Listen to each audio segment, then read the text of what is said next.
Yan po yung time na pumunta ako sa kanila. After po lahat nung nangyari, hindi po ako mapakali. Hilong-hilo po ako. Sobrang sakit po ng katawan ko. Kaya napaupo po ako sa floor. Hindi ko pa po alam kung anong dapat kong gawin. Kung magsusumbong po ba ako sa pulis. Or kung lalapit po ba ako sa pamilya ko. Naunahan na po kasi ako ng hiya at takot. Kaya sinumbong ko po muna sa mga kaibigan ko. Sandro Mohlak nagsalita na hinggil sa CCTV footages sa hotel na inilabas ng NBI. Kaugnay ng gabing nangyari ang panghahalay sa kanya ng dalawang independent contractor ng GM. A7 na sila Richard Cruz at Jojo Nones. Ayon kay Sandro, gulong-gulo daw ang kanyang isip kaya ganun ang kanyang ikinilos sa hotel noong umaga matapos siyang maabuso.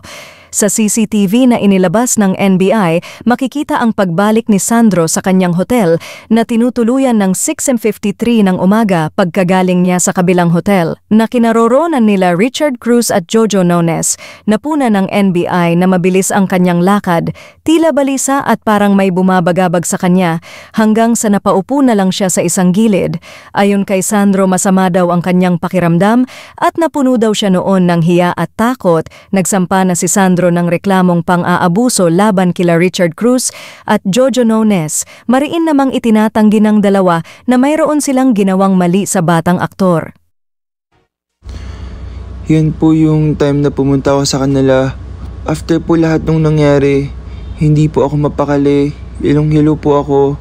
Sobrang sakit po ng katawan ko. Kaya napaupo po ako sa floor.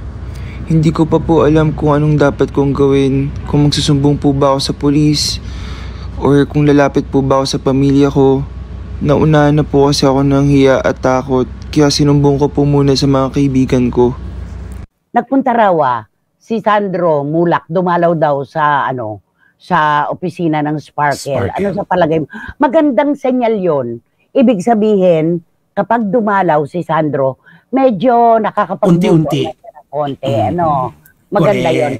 Ang tanong lang ng marami, makabalik pa kaya? Oo naman.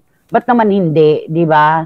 Makakabalik pa rin. Lalo na sa mga nangyayari sa kanya, lalo siyang patitibayin ng ng mga pangyayari sa pelikula, sa telebisyon, lahat at magiging yan, sandata niya yan sa paggawa ng drama, sa paggawa ng mga kung anong proyektong haharapin niya.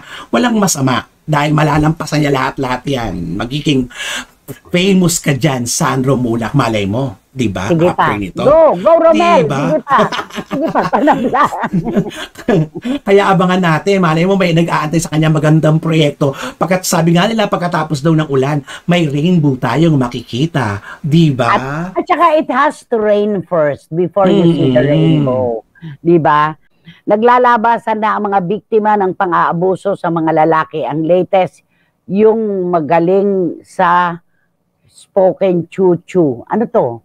Hindi ko yata alam to. Oo, may bago na naman. May bago, oo.